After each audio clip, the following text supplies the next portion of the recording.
Hi అండి, గోంగూర chicken curry తయారు చేస్తున్నానండి. పుల్లగా చాలా కమ్మగా ఉంటుంది. ఒక ముద్ద తినేకాడ 2-3 ముద్దలు ఖచ్చితంగా తిననిపిస్తుంది. అంత బాగుంటుందండి.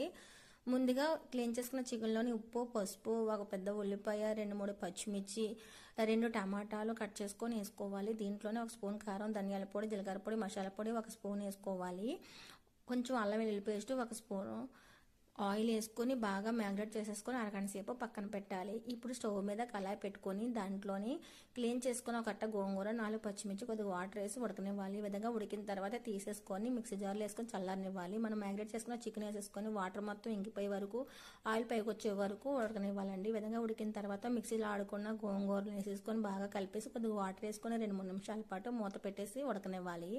ఫైనల్గా గోంగూర చికెన్ కర్రీ తయారైపోయింది. కొంచెం కొత్తిమీర వేసుకొని సర్వ్ చేసి తింటే చాలా అంటే చాలా బాగుంటుంది. మీరు కూడా తప్పకుండా ట్రై చేయండి. భలే రుచిగా ఉంటుందండి, పుల్లగాను.